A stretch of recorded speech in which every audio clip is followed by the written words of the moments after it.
नमस्कार दोस्तों, जैसा कि आप लोग जानते हैं कि आज सुप्रीम कोर्ट में loan EMI moratorium extension, loan restructuring और साथ में मोरेटोरियम के ऊपर जो इंटरेस्ट लग रहा है उससे माफी को लेकर सुप्रीम कोर्ट में सुनवाई थी। आज सुप्रीम कोर्ट की सुनवाई सुबह 10 बजे के आसपास शुरू हुई और लगभग शाम को 4:15 बजे सुप्रीम कोर्ट की सुनवाई खत्म हुई। और दोस्तों, आप लोगों को जानकर खुशी होगी कि जितने भी बहुत सारे सेक्टर हैं या फिर जो इंडिविजुअल बोरोवर ने मोरेटोरियम एक्सटेंशन के लिए सुप्रीम कोर्ट में केस लगा रखा था, अब वो मोरेटोरियम एक्सटेंशन के साथ साथ जो मोरेटोरियम पीरियड के दौरान जो 6 महीने के दौरान इंटरेस्ट लगा है, पूरा इंटरेस्ट माफ करने के लिए भी अपनी अर्जियां दे रहे हैं। और सुप्रीम कोर्ट में आज इसकी पूरी सुनवाई हुई शाम के 4:15 बजे तक। साथ में जो एनपीए के ऊपर जो इंट्रीम ऑर्डर है उसके ऊपर भी जो लेटेस्ट अपडेट है आ चुकी है।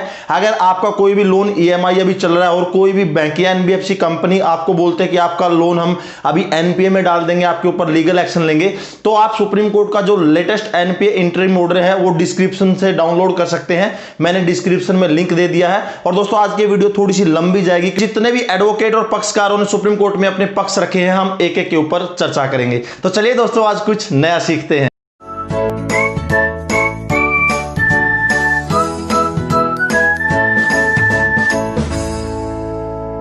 सुप्रीम कोर्ट में आज loan EMI moratorium extension, interest wave of से रिलेटेड और साथ में लोन रिस्ट्रक्चरिंग के लिए जो अब सुप्रीम कोर्ट में सुनवाई थी, सुबह 11 बजे शुरू हुई। मेरे पास ये 6 पेज की रिपोर्ट है। मैं पूरा आपको एक एक चीज इधर कंफर्म कर देता हूं।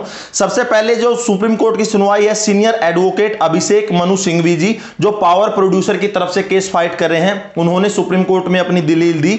याचिका में कहा कि जितने भी सेक्टर लोन है उन्हें कोई भी बैंक या एनबीएफसी कंपनी जब तक लोन मोरेटोरियम के ऊपर कोर्ट का पूरा या सुप्रीम कोर्ट का जजमेंट नहीं आ जाता, तब तक कोई भी बैंक किसी भी लोन को, कोई भी एनबीएफसी कंपनी या लोन प्रोवाइडर एप्लीकेशन उनको एनपीए में कन्वर्ट नहीं कर सकती। इसके बाद सीनियर एडवोकेट हजेफा अहमदी जी ने कहा कि हमारी जो मेन प्रॉब्लम है वो कामत कमेटी की रिपोर्ट की रिकमेंडेशन से है, क्योंकि जितने और सेक्टर थे कामत कमेटी रिपोर्ट के अंदर उनको मेंशन नहीं किया गया। तो इधर सभी का हक है कि इस पेंडेमिक के दौरान रिलीफ मिलना चाहिए। उसके बाद आज सॉलिसिटर जनरल तुषार मेहता जी ने अपने बहुत सारे पक्ष रखे। लगता है आज वो बिल्कुल एनर्जी में थे। उन्होंने तुषार मेहता जी ने अपना पक्ष रखते हुए कहा कि ब्याज माफी है जो आरबीआई ने हमारे निर्देशों के अनुसार 27 मार्च, 17 अप्रैल, 23 मई और अगस्त में ब्याज माफी को लेकर अपने कुछ निर्देश जारी किए थे। आगे उन्होंने कहा कि यदि पूरा ब्याज माफ कर दिया जाता है सभी लोन के ऊपर तो उसका इंपैक्ट बहुत ज्यादा होगा, इकोनॉमिक के ऊपर भी इसका इंपैक्ट होगा। यदि पूरा ब्याज माफ कर दिया गया तो 6 लाख करोड़ रुपए का जो एडिशनल बोझ है वो आएगा, और उसकी जिम्मेवारी जो 6 लाख करोड़ रुपए का जो बोझ है उसकी जिम्मेवारी यानी उसका बोझ कौन उठाएगा। उन्होंने आगे कहा कि मोरेटोरियम में सिर्फ ईएमआई को आगे बढ़ाने यानी ईएमआई के डेफरमेंट के लिए मोरेटोरियम दिया गया था, ब्याज माफी का मोरेटोरियम के अंदर कोई भी जिक्र नहीं था। आगे कहते हैं कि हमारे देश की बैंकिंग सिस्टम में यदि एक व्यक्ति लोन लेता है तो उसके पीछे 8 जमा करता रहते हैं। बैंक में जो लोगों ने पैसे जमा किए हैं उनके ऊपर इंटरेस्ट कौन देगा अगर बैंक सभी लोन ईएमआई के ऊपर अगर अपना ब्याज माफ कर देते हैं। सॉलिसिटर जनरल तुषार मेहता जी अपनी अपील में आगे मेंशन करते हैं कि बैंकों के अंदर जितना भी पैसा लोगों ने जमा कर रखा है उस पैसे का बहुत सारा हिस्सा लोगों के स्वास्थ्य और हित में खर्च होता है। भारत देश की जो जनसंख्या बहुत ज्यादा है, जो ब्याज का जो मैटर है अभी फाइनेंस मिनिस्ट्री के पास पेंडिंग है, इसके ऊपर अभी और निर्णय आना है। उन्होंने आगे मेंशन किया कि जो मिडिल क्लास है और जो लोअर मिडिल क्लास है यही संपूर्ण ब्याज माफी चाहते हैं, और जो बड़े कॉर्पोरेट हैं उनके पहले से ही बहुत सारे कोविड-19 से पहले के ही मैटर फंसे हुए हैं। तो जितने भी कोविड के आने की वजह से उनके जो पहले के मैटर है और भी मुद्दे खड़े हो गए हैं। उन्होंने आगे कहा कि जो क्रेडिट गारंटी स्कीम को आरबीआई ने हर जगह सर्कुलेट कर दिया है, जो भी एमएसएमई लोन है या बिजनेस लोन के ऊपर ज्यादा इंपैक्ट हुआ है उसको वापस रिकवरी के लिए गवर्नमेंट या आरबीआई ने क्रेडिट गारंटी स्कीम लाइन है वो अलग से इसका बेनिफिट सभी बोरोवर्स को दिया है।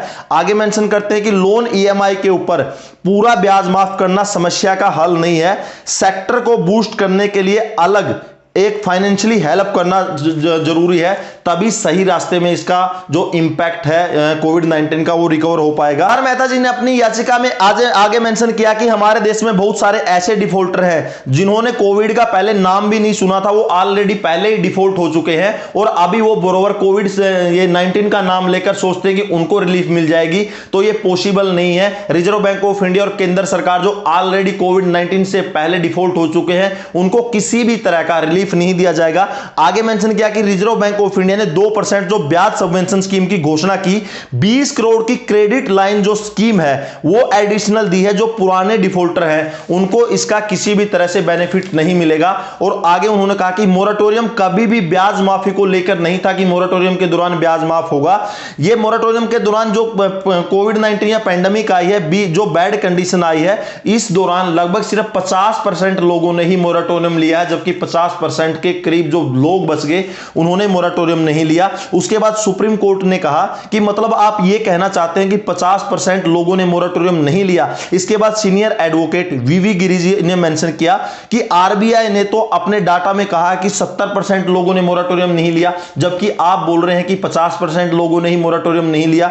उसके बाद सॉलिसिटर जनरल तुषार मेहता जी रिप्लाई करते हुए कहते हैं कि जो एग्जैक्ट फिगर देना पॉसिबल नहीं है, एग्जैक्ट फिगर अभी हमारे पास नहीं है कि कितने लोगों ने मोरेटोरियम लिया था और कितने लोगों ने नहीं लिया, लेकिन इधर मैं थोड़ा सा संभवतः है कि 50% से ज्यादा लोगों ने मोरेटोरियम नहीं लिया। उनके बाद आगे मेंशन किया कि पूरा ब्याज माफ करने पर 6 लाख करोड़ रुपए का नुकसान होगा, जो पॉसिबल नहीं है। और यह बर्डन कौन उठाएगा? यह बर्डन क्या बैंक वाले उठाएंगे या फिर आरबीआई उठाएगा या केंद्र सरकार उठाएगा या फिर जिन लोगों ने बैंकों के अंदर पैसे जमा कर रखा क्या वो लोग बर्डन उठाएंगे? अभी तक इसका पॉसिबिलिटी ही नहीं है कि ये 6 लाख करोड़ रुपए किसके सर के ऊपर डाले जाएंगे। उन्होंने आगे मेंशन किया कि जो आधे से ज्यादा बोरोवर हैं वो जानते थे कि मोरेटोरियम का मतलब सिर्फ ईएमआई का समय टालना है, ईएमआई को डेफरमेंट करना है और इसमें ब्याज माफी नहीं है। इसलिए उन लोगों ने मोरेटोरियम नहीं लिया क्योंकि वो ऑलरेडी जानते थे कि सिर्फ ईएमआई डेफरमेंट होगी, उसके ऊपर इंटरेस्ट लगेगा। जो बचे कुछ लोग थे उन्होंने ही मोरेटोरियम लिया। उन्होंने अपनी अपील में आगे मेंशन किया कि यदि reserve bank of India borrower को 100 रुपए का रिलीफ देती है तो आरबीआई के ऊपर 1000 रुपए का बोझ पड़ता है। यदि 200 रुपए का रिलीफ बोरोवर को देती है या जितनी भी कंपनियां उनको देती हैं तो आरबीआई के ऊपर इसका 10 गुना यानी 2000% मतलब 2000 का बर्डन पड़ता है। तो आरबीआई अब और कितना बर्डन सहन कर सकती है, जबकि आरबीआई की बर्डन सहन करने की जो कैपेसिटी है वो ऑलरेडी खत्म हो चुकी है।